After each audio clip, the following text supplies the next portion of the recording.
আসসালামু আলাইকুম। আন্তর্জাতিক টাইমসে সবাইকে স্বাগত। শুরুতেই জানাবো গুরুত্বপূর্ণ সংবাদগুলোর শিরোনাম।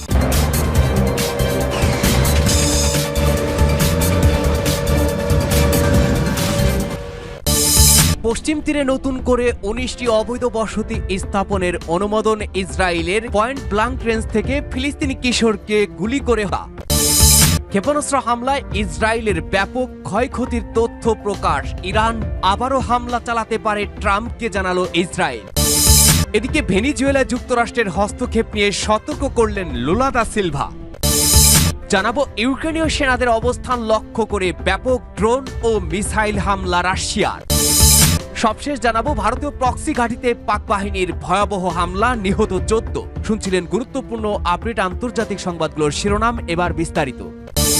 পশ্চিম তীরে নতুন করে ১৯টি অবৈধ বসতি স্থাপনের নির্দেশ। পয়েন্ট ব্লাঙ্ক রেঞ্জ থেকে ফিলিস্তিন কিশোরকে গুলি করে হত্যা। দখলকৃত পশ্চিম তীরে নতুন করে আরও ১৯টি অবৈধ বসতি স্থাপনের অনুমোদন দিয়েছে ইসরায়েলি সরকার। নতুন অনুমোদনের মধ্যে রয়েছে ২টি বসতি, গানিম ও কাদিম পূর্ণ প্রতিষ্ঠা, যা প্রায় ২০ বছর আগে ধ্বংস করা হয়েছিল।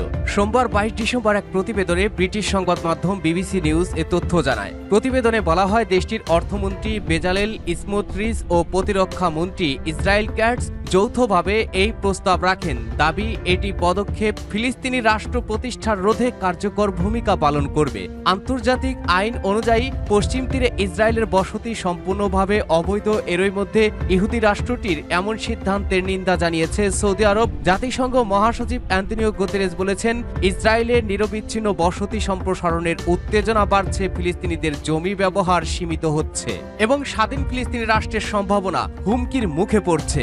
ইসরায়েল এই বসতি সম্প্রসারণ আন্তর্জাতিকভাবে বিতর্ক এবং উত্তেজনা বাড়াচ্ছে। স্বাধীন ফিলিস্তিনি রাষ্ট্রের সম্ভাবনা আরও সংকীর্ণ হচ্ছে। বসতি সম্প্রসারণে আরব দেশগুলোর ক্ষোভ বাড়ছে, যারা দুই রাষ্ট্র সমাধানের সম্ভাবনা ক্ষুণ্ণ হওয়ার আশঙ্কা করছেন। তবে মার্কিন প্রেসিডেন্ট ডোনাল্ড ট্রাম্প সতর্ক করেছেন, এ ধরনের পদক্ষেপে যুক্তরাষ্ট্রের সমর্থন হারাতে পারে ইসরায়েল। উল্লেখ্য, ২০২৩ সালের অক্টোবরে গাজা যুদ্ধে সংঘর্ষ শুরু হওয়ার পর থেকে পশ্চিম তীরে সহিংসতা বেড়েছে। এদিকে পশ্চিম তীরে পয়েন্ট ব্লাঙ্ক রেঞ্জ থেকে গুলি করে ফিলিস্তিনি কিশোরকে করেছে ইসরায়েলি সেনারা বলে দাবি করেছে মার্কিন সংবাদ মাধ্যম সিএনএন নিউজ। সিএনএন এর যাচাইকৃত ভিডিওতে দেখা যায়, কিশোরের দিকে সরাসরি গুলি চালানো হয়েছে। এই ঘটনা স্থায়ীভাবে উদ্বেগ এবং নিন্দার সৃষ্টি করেছে। ইসরায়েলি সেনাদের অভিযোগ, তাদের লক্ষ্য করে পাথর ছোড়ার চেষ্টা করেছিল ওই কিশোর। তবে স্থানীয়রা ভিডিও প্রমাণ দেখিয়ে দাবি করেছেন যে গুলি করার পূর্বে নিহত ওই কিশোর পাথর ছোড়ার কোনো চেষ্টাই করেননি। পশ্চিম তীরে সংঘর্ষ এবং সহিংসতা বৃদ্ধি পাওয়ার পর থেকে ফিলিস্তিনি কিশোর এবং স্থানীয়দের উপরে এমন হামলার ঘটনা কম নয় বলে দাবি করেছে সিএনএন নিউজ। এ ঘটনার পর আন্তর্জাতিক সম্প্রদায় উদ্বেগ প্রকাশ করেছে। দাবি, ফিলিস্তিনি কিশোরদের নিরাপত্তা নিশ্চিত করতে হবে। ক্ষেপণাস্ত্র হামলায় ইসরায়েলের ক্ষয়ক্ষতি প্রকাশ করল ইরান।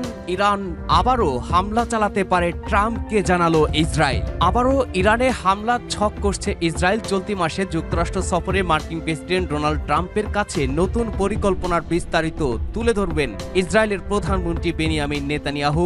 এক প্রতিবেদনে চাঞ্চল্যকর এই তথ্য প্রকাশ করেছে মার্কিন সংবাদ মাধ্যম এনবিসি নিউজ। এমন পরিস্থিতিতে দুই দেশের মধ্যে চলা ১২ দিনের যুদ্ধে তেহরানের আক্রমণে দখলদার ইসরায়েলের ক্ষয়ক্ষতি উঠে এসেছে। এতদিন এসব তথ্য জনসম্মুখে তুলে ধরেনি তেল আবিব। সোমবার ২২ ডিসেম্বর সকালে সাপ্তাহিক প্রেস ব্রিফিংয়ে পররাষ্ট্র মন্ত্রণালয়ের মুখপাত্র ইসমাইল বাঘাই ইরান এবং বৃহত্তর অঞ্চল সম্পর্কিত সাম্প্রতিক উন্নয়ন পর্যালোচনা করেন। তিনি বলেন, দেশটির ক্ষেপণাস্ত্র কর্মসূচি কেবলমাত্র ইরানের আঞ্চলিক অখণ্ডতা রক্ষার জন্য তৈরি করা হয়েছে এবং এটি আলোচনার বিষয় নয়। তবে ইরানের ক্ষেপণাস্ত্র হামলায় কি পরিমাণ ক্ষতি হয়েছে তা প্রথমবারের মতো স্বীকার করেছে ইসরায়েলের গণমাধ্যম। দেশটির সরকারি সম্প্রচার কান জানায়, যুদ্ধ চলাকালে ইরানি ক্ষেপণাস্ত্র একাধিক গুরুত্বপূর্ণ লক্ষ্যবস্তুতে আঘাত হানে এবং এতে ব্যাপক ক্ষয়ক্ষতি ও হতাহতের ঘটনা ঘটে, যা ইসরায়েলি কর্তৃপক্ষ আনুষ্ঠানিকভাবে কখনো প্রকাশ করেনি। প্রতিবেদনে বলা হয়, এসব তথ্য ইচ্ছাকৃতভাবে গণমাধ্যমে আসতে দেওয়া হয়নি এবং যুদ্ধকে সফল প্রতিরক্ষামূলক বিজয় হিসেবে দেখানোর লক্ষ্যে প্রকৃত তথ্য নিয়ন্ত্রণ করা হয়েছে।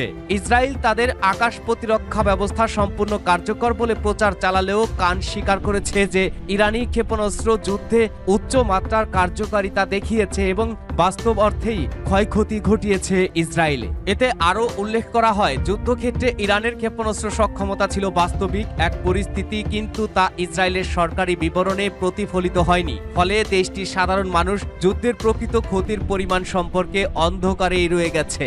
চলতি বছরের 13 জুন ইরানের সঙ্গে পারমাণবিক আলোচনা চলাকালে ইরানের বিরুদ্ধে আকস্মিক ও উস্কানিমূলক আক্রমণ চালায় ইসরায়েল। পরে যুক্তরাষ্ট্র এই আক্রমণে যুদ্ধের সূচনা করে, যা 12 দিন ধরে চলে। এতে ইরানে অন্তত 1064 জন নিহত হন, যাদের মধ্যে সামরিক কমান্ডার, পারমাণবিক বিজ্ঞানী, সাধারণ নাগরিকও ছিলেন। একই সময়ে যুক্তরাষ্ট্র আন্তর্জাতিক আইন লঙ্ঘন করে ইরানের 3টি পারমাণবিক স্থাপনায় বোমা বর্ষণ করে। জবাবে ইরানের সশস্ত্র বাহিনী দখলকৃত ফিলিস্তিন ভূখণ্ড কাতারের গুরুত্বপূর্ণ আল উদেইদ মার্কিন সামরিক ঘাঁটি লক্ষ্য করে হামলা চালায়। এরপর 24 জুন উভয়ের সম্মতিতে যুদ্ধবিরতি কার্যকর হয়। যুদ্ধটি ইসরায়েলের ইতিহাসের সবচেয়ে ব্যয়বহুল ও ব্যর্থ সময়গুলোর একটি হিসেবে চিহ্নিত হচ্ছে।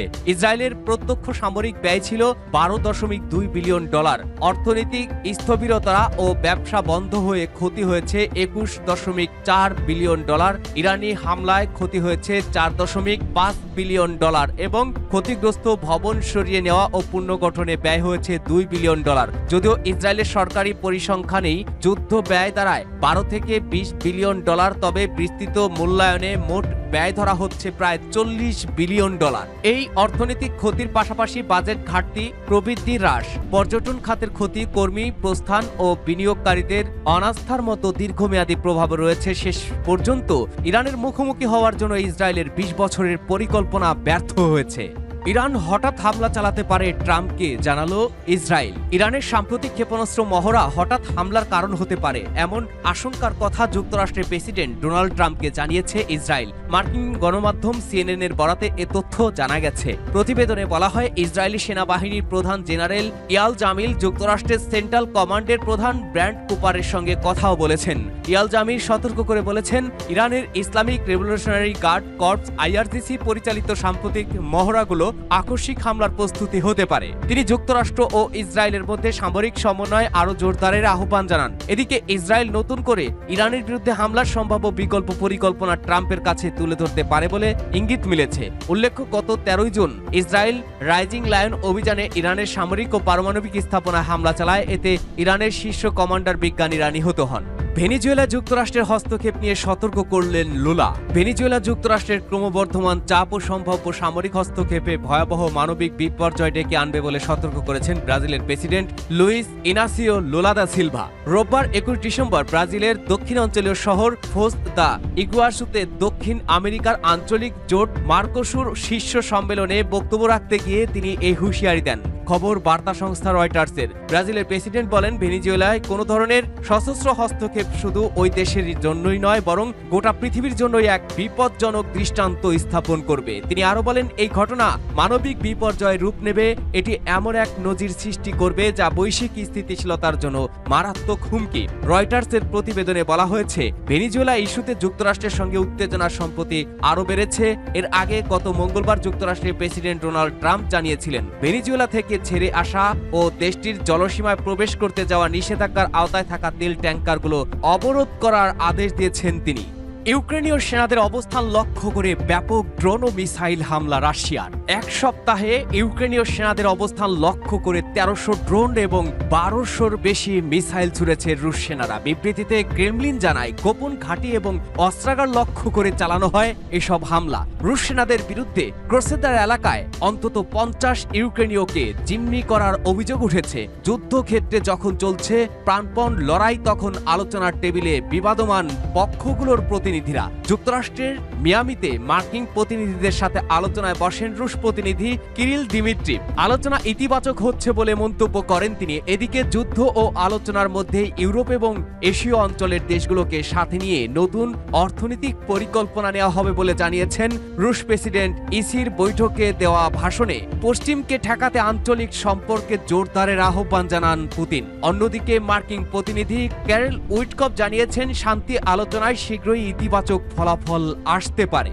ভারতীয় প্রক্সি ঘাঁটিতে পাক বাহিনীর ভয়াবহ হামলা, নিহত 14। পাকিস্তানের খাইবার পাখতুনখোয়া প্রদেশে 2 পৃথক গোয়েন্দা তথ্যভিত্তিক অভিযানে আইবিও ভারতীয় মদতপুষ্ট ফিতনা আল খাওয়ারিজ নামক সন্ত্রাসী গোষ্ঠীর 14 সদস্যকে হত্যা করেছে পাকিস্তানের নিরাপত্তা বাহিনী। রোববার 21 ডিসেম্বর সেনাবাহিনীর গণমাধ্যম শাখা আইএসপিআর এক বিবৃতিতে এ তথ্য জানায়। বিবৃতিতে বলা হয়, গত 19 ডিসেম্বর ডেরা ইসমাইল খান ও বান্নু জেলায় সন্ত্রাসীদের উপস্থিতির তথ্যর ভিত্তিতে 2টি অভিযান পরিচালনা করা হয়। ডেরা ইসমাইল খান জেলায় পরিচালিত প্রথম অভিযানে নিরাপত্তা বাহিনীর সঙ্গে তীব্র গোলাগুলির পর 4 জন সন্ত্রাসী নিহত হয়। অন্যদিকে বান্নু জেলায় চালানো পৃথক অভিযানে আরও 5 জন সন্ত্রাসীকে গুলি করে মারা হয়েছে, এমন তথ্য জানায় নিরাপত্তা বাহিনী। আইএসপিআর জানিয়েছে, নিহত সন্ত্রাসীরা নিরাপত্তা বাহিনী, আইন শৃঙ্খলা রক্ষাকারী বাহিনী সংস্থা এবং নিরীহ বেসামরিক নাগরিকদের উপরে হামলার জন্য নানা সন্ত্রাসী কর্মকাণ্ডের জন্য সক্রিয় হয়েছিল।